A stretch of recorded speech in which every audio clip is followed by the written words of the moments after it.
ยุแห่งประเทศไทยให้ความรู้คู่ความสุขคุณกำลังฟังสถานีวิทยุกระจายเสียงแห่งประเทศไทยจังหวัดลำปาง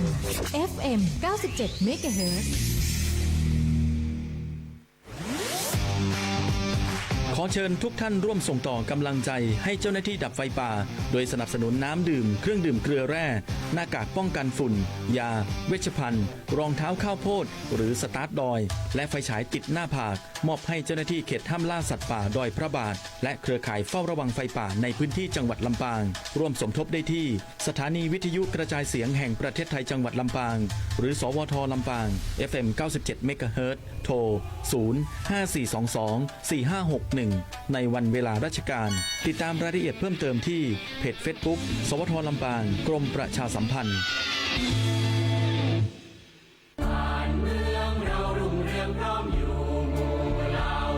ชาติศาสนาพระมหากษัตริย์คือสถาบันหลักที่อยู่คู่ประเทศไทยมายาวนานความมั่นคงของชาติไม่ได้อยู่ที่ใครคนใดคนหนึ่งแต่อยู่ที่ความเข้าใจและความตระหนักรู้ของพวกเราทุกคนร่วมกันปลูกฝังความภาคภูมิใจในความเป็นไทยศึกษาประวัติศาสตร์วัฒนธรรมและคุณูปการของสถาบันหลักเพื่อส่งต่อความเข้มแข็งนี้สู่ลูกหลานเราคือพลังรักชาติร่วมสร้างสรรค์และปกป้องผืนแผ่นดินไทยด้วยจิตสำนึกที่ดีสำนักงานประชาสัมพันธ์ที่ 3 กรมประชาสัมพันธ์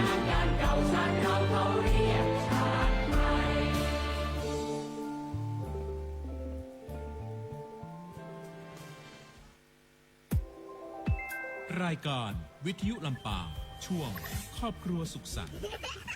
ทุกวันจันทร์ 16 นาฬิกาหลังข่าวถึง 17 นาฬิกาสวทลำปาง FM 97 MHz ทุกวันมีแต่ความสุขสันต์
สวัสดีเจ้าแฟนๆที่เคารพรักเจ้าวันนี้วันดีนะเจ้าวันดีเพราะเป็นวันเริ่มของการทำงานวันเริ่ม ขอไปค่ะวันเริ่มชีวิตใหม่นะเจ้าปีใหม่ก็กลายมาแล้วนะเจ้าวันใหม่ๆก็จะเข้ามาทุกวันนะเจ้าข้าเจ้ายังเปิ้งใจกรรมอวยพรของป้าเฒ่าแม่เฒ่าที่ได้ไปฮดน้ำดำหัวนะเจ้าที่ห้องว่าอันยังซักเก้าดำหัวนะเจ้าเป็นว่าปีเก่าก็ล่วงไปแล้วปีใหม่แก้วก็มาหอดมาถึงอีนะมันจำได้ตั้งแต่น้อยๆจนเต้าประเดียวนี่นะจนพอเฮาจะเป็นคนปั่นปอนผ่องแล้วนี่นะก็เอิ้นไปนะเจ้าว่าวันนี้นะแฟนๆที่ฟังรายการอยู่ก็ถ้าจะเป็นคนปั่นปอนหลายคนเนาะก็โทรเข้ามานะเจ้าข้าเจ้าอยากให้ทดสอบว่าเวลาลูกหลานตานเต้ามาซักเก้าดำหัวท่านปั่นปอนว่าจะใดซึ่งจะมีแตกต่างกันไปแล้วก็ฟังแล้วก็ม่วนนะเจ้าข้าเจ้าขอเปิดโอกาสนะเจ้าเนอะโทรเข้ามาเตอะวันนี้จัดรายการสดนะเจ้า054-224-556เจ้าวันนี้เป็นวันจันทร์ที่26เดือนเมษายนดูโลกจะหมดเดือนหำละพุทธศักราช2569ในเจ้าพี่น้องเป็นเดือนออกเจ้า11ค่ำแล้วก็ตรงกับเดือน8เหนือเดือน6ใต้เสีย2วันเจ้าสำหรับเดือน8นี่นะเดือน8นี่จะเสียวันพุธกับวันศุกร์นะเจ้าตามอันนี้ตามตำราโบราณล้านนานะเจ้าข้าเจ้าดีใจขนาดวันนี้ได้น้องใหม่ น้องหน้าใหม่นะเจ้าว่าเป็นผู้ควบคุมเสียงให้ข้าเจ้านะเจ้าต้องขอบคุณน้องประยุทธ์พงษ์นะเจ้าดวงชมพูน้องดิวนะเจ้าและบอกว่าจะได้มาทำเป็นประจำในรายการกับป้าพิมพ์กอดเจ้า เมินนานๆเพิ่นจะแวะเวียนมานะเจ้าก็มาเป็นอย่างชาวสวทเต็มที่เต็มใจนะเจ้าบอกว่าฝนตกฟ้าห้องแดดออกนะเจ้าก็จะมีเสียงเพลงแล้วก็ข่าวสารถึงท่านตลอดเวลาข้าเจ้ายังจำได้นะเจ้าว่าเมินนานละมีน้ำท่วมลำปางเฮาเนี่ยเปิ้นก็เปิดรายการวิทยุนี่นะเจ้าคือเป็นทางสื่อสารกลางเลยเรียกว่าเป็นศูนย์ประสานงานเลยนะเจ้าแล้วก็ข้าเจ้าก็อาสามานั่งช่วยเปิ้นนะเจ้าเพื่อที่จะประสานงานเนาะบ้านไหนรู้สึกจะตังกองตานี่นะน้ำท่วมลำท่วมเหลือเนาะถูกละไว้คนเดียวหิวข้าวมีน้ำกินนี่นะจ๊ะแต่มีโทรศัพท์มือถือโทรเข้ามาข้าเจ้าก็ไปช่วยนั่งเอิ้นอยู่หน้าไมโครโฟนนี่นะเจ้าว่า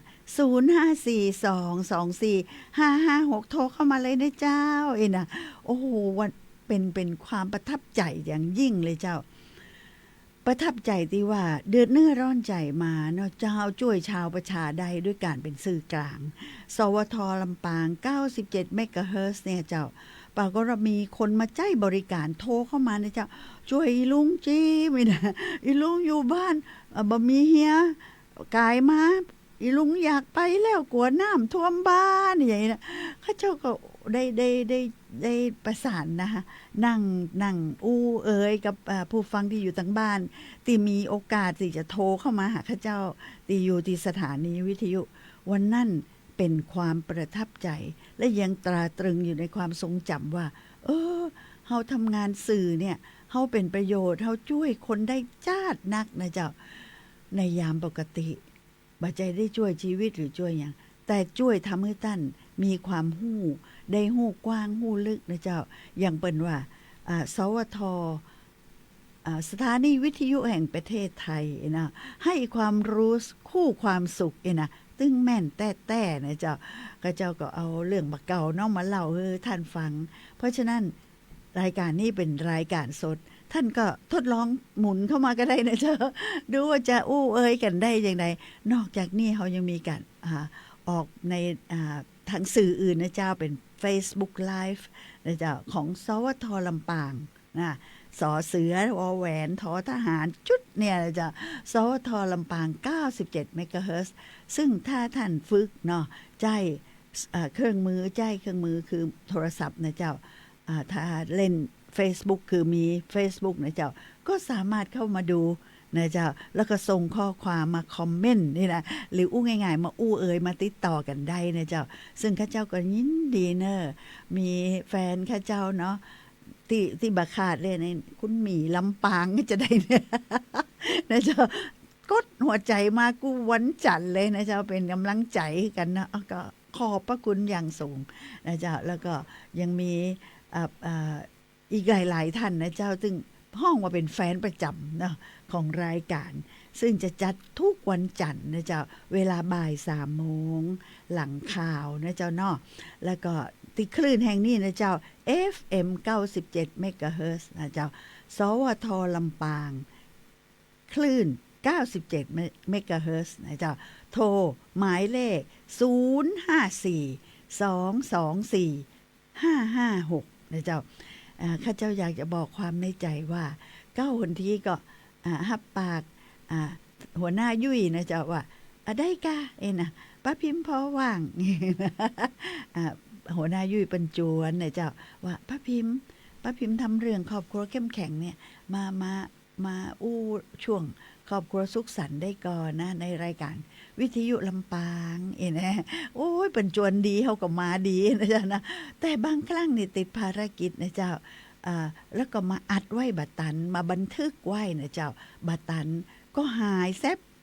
แต่บ่หายสอยนะเจ้าหายไปอาทิตย์นึงแล้วข้าเจ้าก็เริ่มรู้สึกว่าเฮาหายไปในวันจันทร์นี่ชักจะมันเกินไปละนะใจก็อะไรหาท่านผู้ฟังโมโหแต่ก็มีผู้ฟังเฮานักก็ฮืออะไรหานี่นะ โทรมายืนยันหน่อยนะเจ้า054-224-556นะเจ้าข้าเจ้าก็จัดรายการสำหรับวันจันทร์นี่จะเป็นเรื่องของครอบครัวสุขสันต์นะจ๊ะตอนนี้มีโทรศัพท์มาจากแฟนจะสื่อสารกันหน้าไม้ออกหน้าไม้ได้เลยนะเจ้าก็ข้าเจ้าคอยอยู่ท่านไม่ต้องกลัวนะเจ้าว่ามาคัดจังว่าอย่าง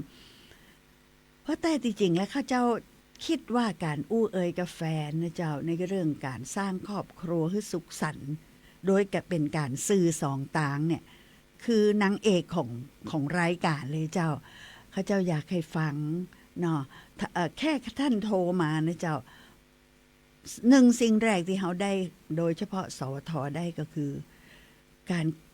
การประมาณการนะเจ้าเนาะว่ามีแฟนโทรเข้ามานะมีผู้ฟังนะเจ้าตีนิยมชมชอบแล้วก็ติดตามคลื่น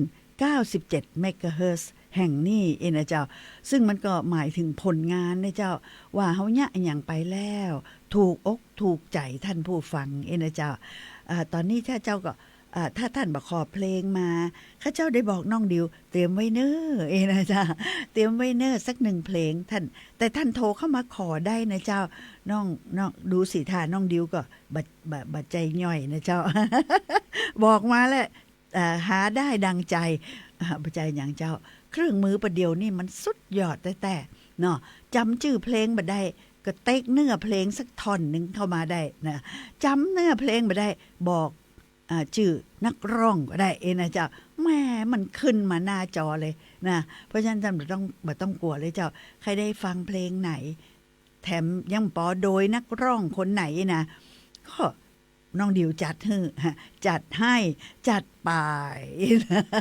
นะเจ้าอยากให้ฮื้อบ่ายๆนี่มันเย็นสบายมันม่วนอกม่วนใจเนาะเหมือนอย่างเพลงที่ห้องนะฮื้อหมู่เฮาม่วนอกสวัสดีเจ้า แม่กิ่งแก้วของข้าเจ้ามาแล้วสวัสดีเจ้าเจ้าขอบคุณเจ้ามาจะดับเสียงน้อยก็ยังจำได้อยู่เนาะจำได้บ่รู้ลืมเจ้าปากหวานเนี่ยถ้าปากบ่หวานแฟนจะหนีเจ้า แฟนจะหนีแต่ขอบคุณแม่กิ่งแก้วจ้านักเลยเจ้าตีทำให้รายการเนี่ยมีตีหูจิตใจล่ะเจ้าแม่นแล้วก็อยากจะฟังวันนี้ว่าแม่กิ่งแก้วฟังรายการครอบครัวสุขสันต์แล้วแม่กิ่งแก้วอยากฟังเพลงประเภทครอบครัวก็ประเภทความรักประเภท อ่า อย่างพ่องขอมาได้เลยเจ้า เดี๋ยวทดสอบน้องดิว แล้วเพลงลูกกรุงดีกว่า ลูกกรุง พอลุงทองก็ได้ เอาไม่บอกชื่อแต่ขอรวงทองนะคะ เดี๋ยวจัดให้ แล้วก็จัดไป ได้เลยเจ้า เดี๋ยวน้องดิวจะจัดให้นะเจ้า ขอบคุณค่ะนี่โอ้ยกำลังใจมาแล้วเป็นเหมือนวิตามินเนาะถ้าน้องดิวจัดได้นะคะ สัญลักษณ์ยกมือมาเลยเนอะว่าโอเคนะเจ้าเขาจะได้ฟังเพลงก่อน แล้วก็มาฟังสาระเนาะต่างๆซึ่งข้าเจ้าจะซัดสรรให้ท่านได้ฟัง ก็เกี่ยวกับเรื่องทำให้ครอบครัวหมู่เฮามีความสุขกันนะเจ้าครอบครัวบ่ได้หมายความว่าพ่อแม่ลูกตะอันนะเจ้าพ่ออุ้ยแม่อุ้ยกับหลานก็ได้นะเจ้าสามีพัญญาก็ได้นะเจ้าพ่อมอนแม่มอนก็ใครอู้กับลูกตัวเก่าอีกก็ได้นะเจ้าหลานตัวเก่าอีกก็ระบายมาได้นะเจ้าต่างนี้พร้อมกับเจ้าเพลงเพราะของคุณรวงทองนะโอ้ถ้าจะดีหรอเพราะว่าเสียงเป็นเย็นนะเจ้าจะได้ดับร้อนผ่อนกระหายพร้อมนะคะถ้าพร้อมทำสัญญาณให้คุณป้าทราบค่ะแม่น้องดิวกำลังสรรหานะเจ้าคุณแม่กิ่งแก้วและแฟนๆที่รอฟังอยู่ที่จริงแม่กิ่งแก้วนี่ต้องได้รับความขอบพระคุณจากผู้ฟังอื่นๆอีกเป็นนับ10นับร้อยนะเจ้าเพราะว่าเป็นใครฟังเจ้าแต่เป็นนึกบ่ออก เป็นนึกบ่ออกว่าเอาเพลงไหนดีฮะนะชอบนะเพลงแต่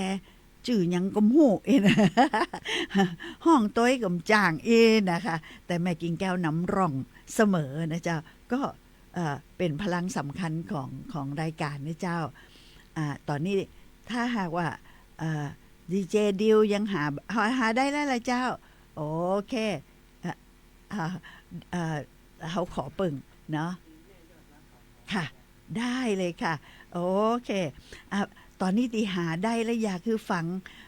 อย่าคงบักคัดใจแม่กิ่งแก้วนะเจ้าขอเสนอเพลงแม่ยอดรักเนี่ยนะเจ้าเชิญรับฟังได้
เจ้า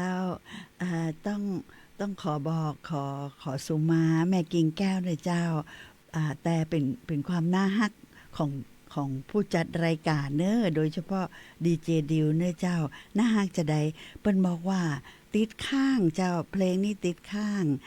แฟนรายการโทรเข้ามาขอนะเจ้าขอโทรเข้ามาก่อนแล้วก็ขอเพลงนี้ไว้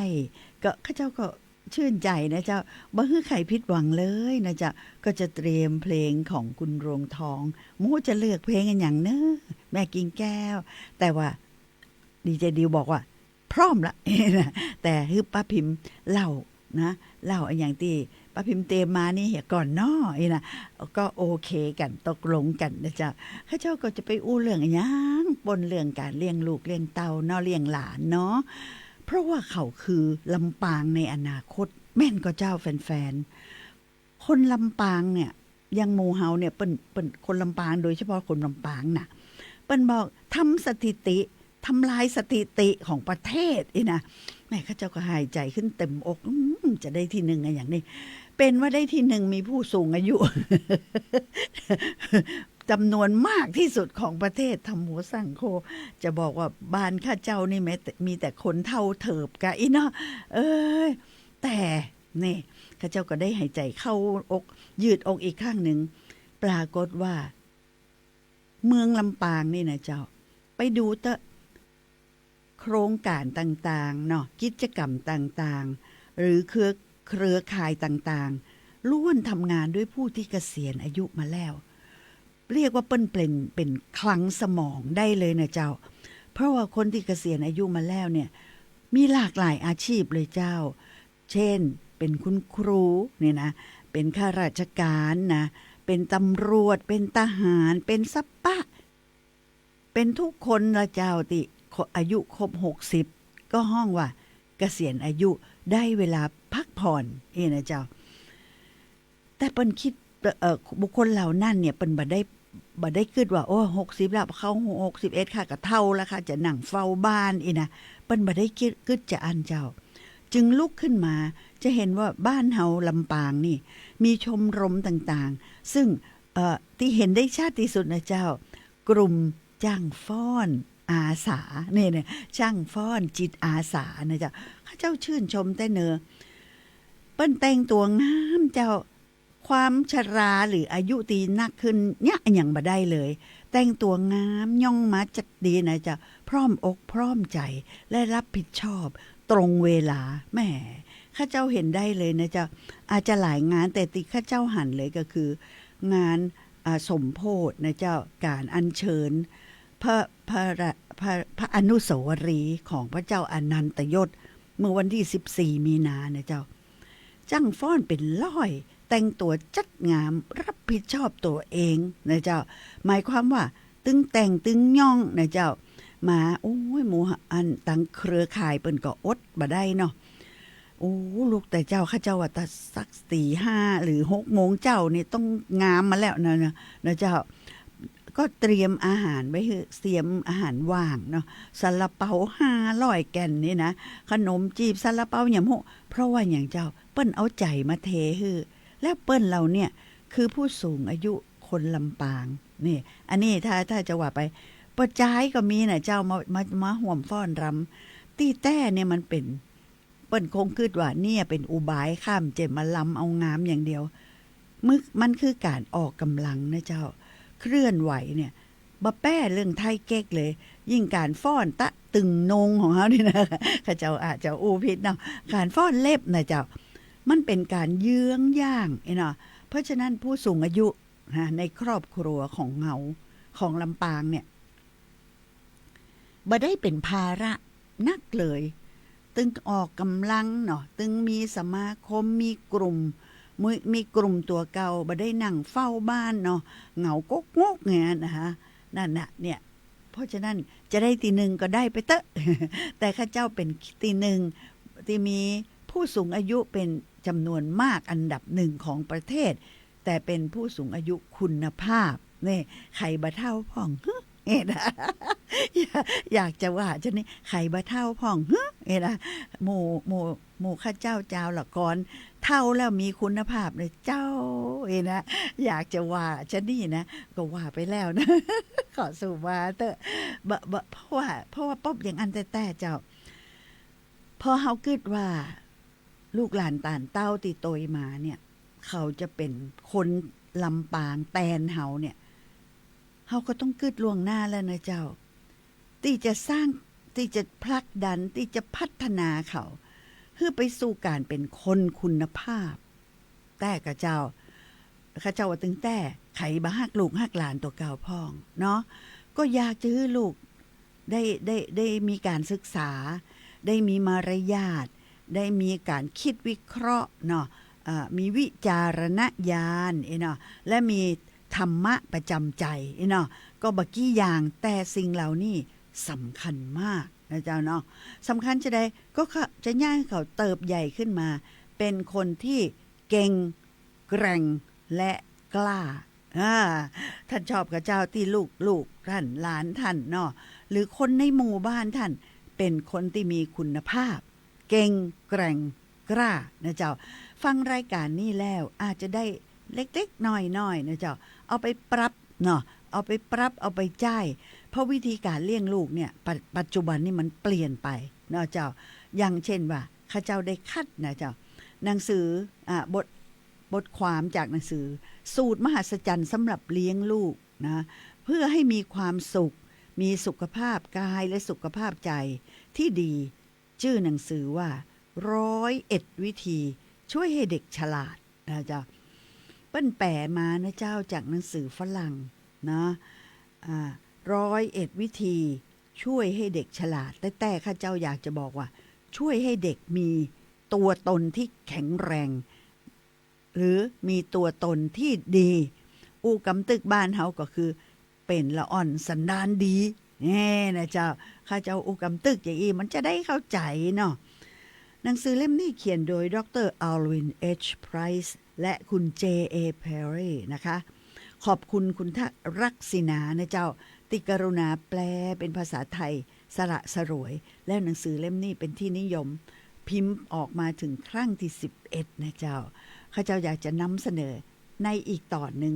ซึ่งเมื่อคราวที่แล้วเนี่ยข้าเจ้าได้นำเสนอจากหนังสือเล่มนี้เหมือนกันเรื่องสอนให้ลูกหลานกล้าแสดงออกยังจำได้กับเจ้าเมื่อตีที่แล้วนะจ๊ะมาอาทิตย์นี้มีอีกวิธีปัจจุบันตั้ง101 วิธีข้าเจ้าก็อ่านมาได้10 กว่า วันนี้มีวิธีอันอย่างนะที่จะทำให้เขาเป็นคนที่มีตัวตนนะเจ้ามีตัวตนที่แข็งแกร่งเคารพตัวเองมีความมั่นใจในตัวเองและก็มีสัมมาคารวะเนาะอันนี้เขาขาดบ่ได้คนไทยเป็นชาติที่มีวัฒนธรรมเนาะเฉพาะของเราเองสิ่งหนึ่งนั้นคือการมีสัมมาคารวะเนาะในบทตอนนี้นะเจ้าข้าเจ้านำเรื่องยอมรับความแตกต่างของลูกไงนะเจ้ามาให้ท่านรับฟังซึ่งแปลมาแต่ก็เอามาดัดแปลงใจในชีวิตประจำวันของหมู่เฮาคนไทยคนเมืองได้นะเจ้ามันเป็นจะได้ขอเกริ่นเนี่ยก่อนว่ามันถ้าจะมีเนาะหรือถ้าท่านผู้ฟังเคยไปพบไปหันก็เล่าเข้ามาแจ้งเข้ามานะเจ้าว่าโอ้มีกะเนาะตีป้าพิมพ์ว่ามานี่มีเคยปะเนาะบ้านปุ่นบ้านเพ่นะคือพ่อแม่หรือผู้ปกครองเนี่ยมีลูกนักกว่า2 คนเนาะนักกว่า1 คนเนาะพอมีนักกว่า1 คนนี่มันมีที่คอยจะเปรียบเทียบเนี่ยซึ่งเป็นสิ่งที่บั่นทอนจิตใจแต่เนอนะเจ้าการเปรียบเทียบนี่นะแล้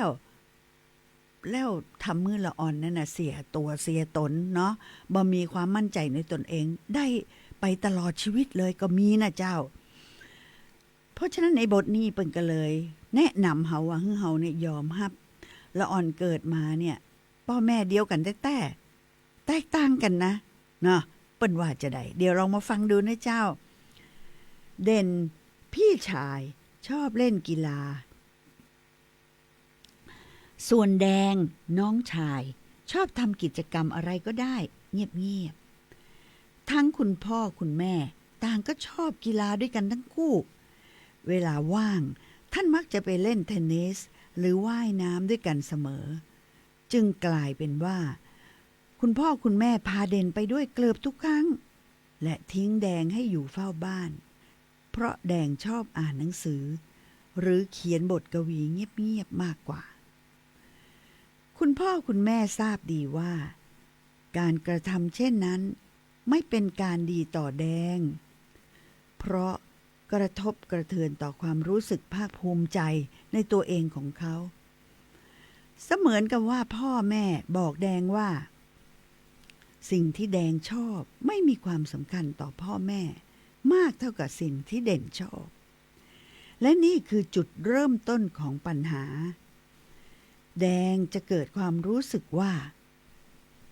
ในเมื่อสิ่งที่เราชอบไม่มีความสำคัญเพราะฉะนั้นเราก็เป็นคนไม่มีความสำคัญนะสิแน่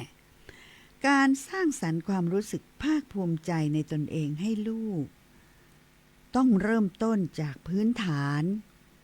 คือการยอมรับความแตกต่างของลูกจงพิจารณาความแตกต่างของลูกแต่ละคนและความแตกต่างระหว่างลูกกับคุณด้วยจากนั้นจงจัดหากิจกรรมที่สามารถตอบสนองให้ทุกคนร่วมสนุกด้วยกันได้นี่เป็นคำแนะนำในเจ้าว่ามันตึงมาเหมือนกันบ้านเดียวกันเนาะพ่อแม่ลูกยังมาเหมือนกันนะจงรับความแตกต่างของลูกด้วยใจจริงกิจกรรมที่ลูกเลือกทำไม่ว่าจะเป็นอะไรก็ตามย่อมมีเหตุผลสมควรเสมอจงอย่าเพิกเฉยกิจกรรมนั้นจงหาทางให้ลูกได้อยู่รวมกลุ่มกับครอบครัวและสามารถทำกิจกรรมที่เขาชอบในเวลาเดียวกันได้ด้วยตัวอย่างเช่นไปเล่นเทนนิสกันเถอะคุณพ่อคุณแม่ชวนแดงก็ไปด้วยนะแม่รู้ว่าลูกไม่ชอบเทนนิสแต่เราอยากให้ลูกไปด้วยเล่นกันสัก 2-3 เกมก่อนแล้วเราค่อยไปห้องสมุดกันบางที่เด่นอาจหาหนังสือเกี่ยวกับม้ามาอ่านได้บ้างลูกชอบม้าไม่ใช่เหรอจ้าเด่นเราทุกคนจะได้อ่านหนังสือที่เราชอบด้วยไงทุกคนมีลักษณะเฉพาะตัวพ่อแม่บางคนไม่อดทนกับลูกที่แตกต่างจากตัวเองจงยอมรับความแตกต่างนั้นเถิดจงทำใจให้ได้ว่าความแตกต่างนั้นสมเหตุสมผลในตัวของมันเองและพยายามจัดหากิจกรรมที่ทุกคนจะร่วมสนุกด้วยกันได้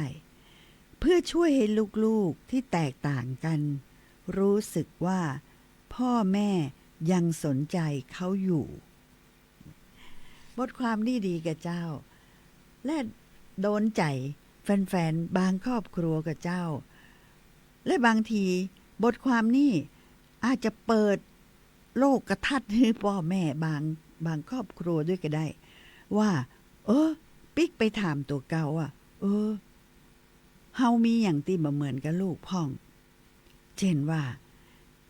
แม่ปากได้แต่ลูกเป็นคนเงียบๆมีกับเจ้าหรือว่าบ้านนี่ปีอ้ายเป็นคนชอบแสดงออกนะทั้งร้องเล่นเต้นรำได้หมดแต่ว่าน้องบ่าวเป็นคนชอบเรื่องของหนังสือหนังหาเรื่องของกีฬามาเหมือนกับปีอ้ายเลยมันมีกับเจ้าแล้วท่านจัดการความแตกต่างนี้จะได้ท่านเนี่ยยังกับครอบครัวของแดงกระเด็นนี่ก็นะคะในตอนต้นที่ว่าชอบกีฬาก็จวนแต่ลูกที่ชอบตีเทนนิสออกบ้านละลูกที่ชอบหนังสืออ่านอยู่ที่บ้านเกิดเจ้าเนาะมีก็ที่เป็นเจ้านี่ถ้ามีเล่ากันฟังนะเจ้าและถ้ามีครอบครัวที่บอกว่ามันแตกต่างแต่ก็อยู่ด้วยกันได้แล้วลูกก็มีความสุขท่านเนี่ยจะได้ลอง แบ่งปันมานะเจ้าเวทีนี่พื้นที่นี่รายการครอบครัวสุขสันต์เป็นของเฮานะเจ้าท่านโทรเข้ามาได้ที่054-224-556จวนท่านฟังมายังมาใกล้นะเจ้าแต่ถ้ามีไข่ไก่เดี๋ยวข้าเจ้าจะมีเพลงให้ฟังเจ้าที่คุณแม่กิ่งแก้วขอมานี่แหละนะข้าเจ้าจะขออำนวยเพลง1เพลงให้ท่านผู้ฟังโดยเฉพาะแม่กิ่งแก้วที่ขอมาบ่ฮื้อผิดหวังนะเจ้าดีเจดิวพร้อมกับเจ้านี่นะเจ้าข้าเจ้าบ่ฮู้น่ะว่าเพลงอย่างแต่เดี๋ยวจะเดานะเจ้านะขอมอบเพลงนี้ให้กับแม่กิ่งแก้วจากคุณรวงทองลั่นทมค่ะ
สุดยอดเล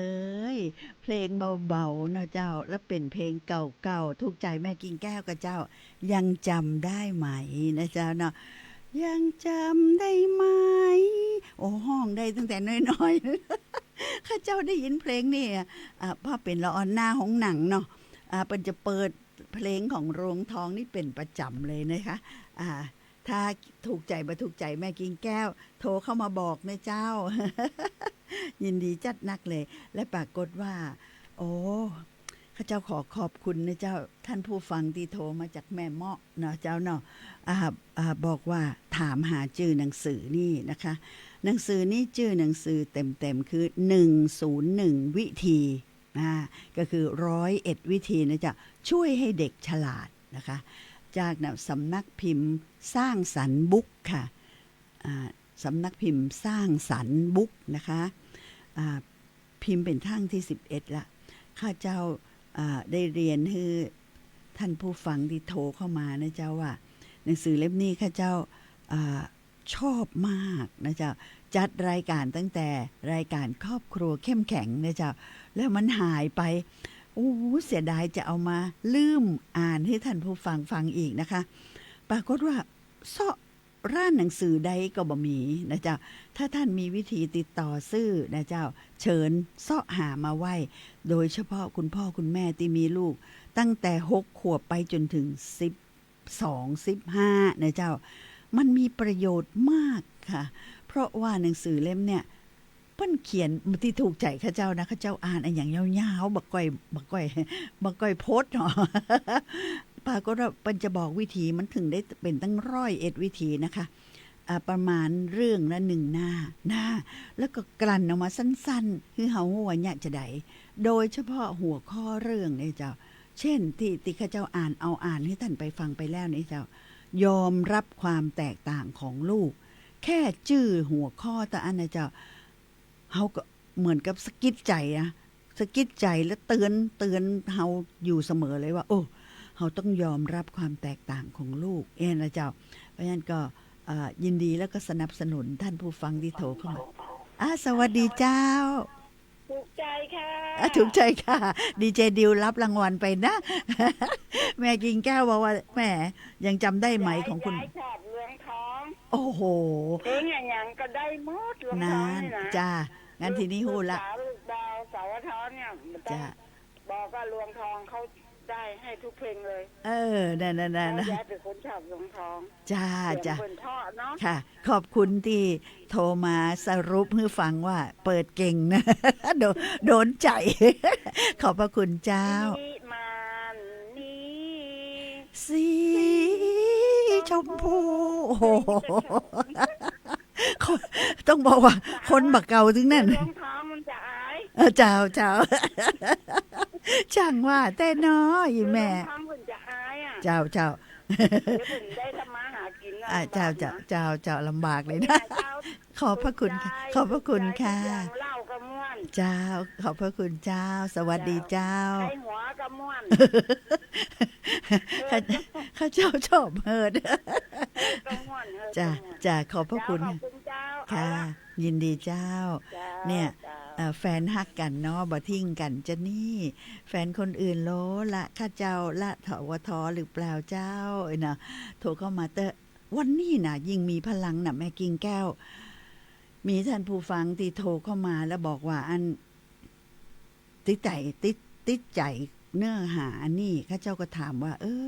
อันนี้อย่างถึงถามหาชื่อหนังสือเล่มนี้เปิ้นบอกก็เปิ้นเลี้ยงลูกอยู่นะหนังสือเล่มเนี่ยข้าเจ้าบอกว่าอ่านง่ายเนาะเดี๋ยวจะขออนุญาตอ่านของคำนำของผู้พิมพ์เนาะสำนักพิมพ์เปิ้นบอกว่าการเลี้ยงดูเด็กเป็นศิลปะที่ละเอียดประณีตที่สุดอย่างหนึ่งในชีวิตของคนเราการเลี้ยงดูเด็กให้เติบโตอย่างมีความสุขและสุขภาพแข็งแรงก็ยิ่งเป็นศิลปะที่ละเอียดประณีตมากขึ้นไปอีกพ่อแม่จำเป็นต้องทุ่มเทความเอาใจใส่แสวงหาความรู้เพื่อการนี้101 วิธีช่วยให้เด็กฉลาดสามารถช่วยท่านได้ความภาคภูมิใจในตนเองของเด็กเป็นหัวใจสำคัญและมีอิทธิพลอย่างยิ่งต่อพัฒนาการทุกขั้นตอนของเด็กลูกของคุณจะรู้สึกมั่นคงฉลาดร่าเริงแจ่มใสพร้อมที่จะมีชีวิตอย่างมีคุณค่าและกล้าหาญบึกบึนต่อชีวิตก็ต่อเมื่อคุณ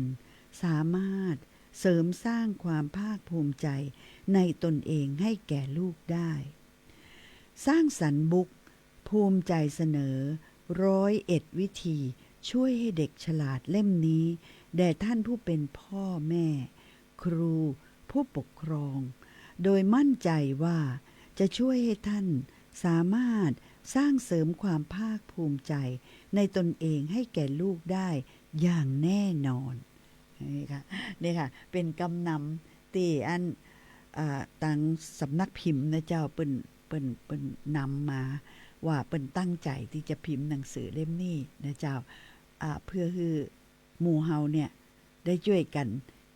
เลี้ยงดูอนาคตของชาติเนาะบ่เป็นอย่างเจ้าข้าเจ้าก็คิดบวกเนาะว่าละออนปาเดียวนี่เกิดน้อยอีนะบ่เป็นหยังเกิดน้อยก็ขอให้มีคุณภาพเพราะฉะนั้นจะใดเฮามาช่วยกันเจ้าเลี้ยงลูกให้ถูกวิธีข้าเจ้ายอมรับว่าหมู่เฮาเนี่ยใครก็ฮักลูกฮักหลานฮักเหลนเนาะฮักตึงนั่นน่ะแต่ถามต้องปิกมาถามตัวเก่าว่าฮักถูกวิธีก่อนะเจ้าซึ่งจากที่ท่านติดตามฟังรายการนี้จะพยายามนำเสนอวิธีการที่ใช่นะเจ้ามาให้ท่านได้แก่ฐานราก3มิตินะคะคือความรู้อันเป็นฐานราก3มิติเรื่องที่1ได้แก่พัฒนาการทั้ง4ด้านที่ท่านจะต้องใส่ใจนะเจ้าในเรื่องพัฒนาการทางกายทางใจทางกายทางสมองนะเจ้าแล้วก็ทางสังคมทางอารมณ์ให้ลูกนี่อันนี้เป็นพื้นฐานที่สอนกันมานะเจ้าเนาะแต่ปัจจุบันนี่โลกมีสิ่งใหม่ๆยิ่งขึ้นขั้นตอนที่2ก็คือการสร้างเซลฟ์นะคะสร้างความรู้สึกภาคภูมิใจสร้างตัวตนให้ลูกก็คือจากหนังสือเล่มนี้ที่ข้าเจ้าเอานำเสนอและสุดท้ายก็คือเรื่องของการมีวินัยเชิงบวกนะเจ้าหมายความว่าเลี้ยงลูกที่บ้านต้องให้มีวินัยนะเจ้าเพราะฉะนั้นท่านที่ตามรายการนี้รับรองว่าเราจะช่วยกันสร้างอนาคตของชาติได้อย่างแน่นอนนะแม้เวลาก็ไล่ล่า ข้าเจ้าก็ว่าข้าเจ้ายังไม่ได้อู้อย่างเลยน่ะนี่เนาะเวลาไล่ล่าตามมาซะแล้วเนาะเหลือเวลาอีกเพียง3 นาทีนะเจ้าข้าเจ้าก็อยากจะบอกท่านเอา3 วิธีแล้วกันในการสร้างตัวตนให้ลูกนี่นะเจ้าอย่างหนังสือที่ข้าเจ้าอ่านเนี่ยจะเห็นว่ามีคำว่าให้ลูกภาคภูมิใจให้ลูกภาคภูมิใจเพราะฉะนั้นในท้ายที่สุดข้าเจ้าอยากเกริ่นไว้ก่อนว่ามันมี4 หลักนะเจ้าอันที่1ทำให้ลูกรู้สึกว่าเขามีค่าเขามีคุณค่าอันที่2นะเจ้าทำให้เขารู้สึกว่าเขาทำได้นะเจ้าอันที่3ทำให้เขารู้สึกว่าเขามีประโยชน์ต่อผู้อื่นนะเจ้าและสุดท้ายทำให้เขาได้สั่งสมประสบการณ์มากมายอันมีคุณค่ากับชีวิตของเขา4 เรื่อง4 หลักนะคะในการสร้างเซลฟ์หรือสร้างตัวตนให้ลูกเติบใหญ่ขึ้นเป็นเด็กที่เก่งแกร่งและกล้าคอยติดตามรายละเอียดในวันจันทร์หน้านะเจ้าสำหรับวันนี้เวลาไล่ล่าดิฉันเสร็จแล้ว ข้าเจ้าต้องขอบคุณดีเจดิวนะเจ้าวันนี้จะสั่นเพลงถูกใจแฟนได้คะแนนที่1ไปเลยนะเจ้าข้าเจ้าพิมพ์ธิดาดีบุกคำต้องขออำลาท่านไปก่อนสวัสดีเจ้า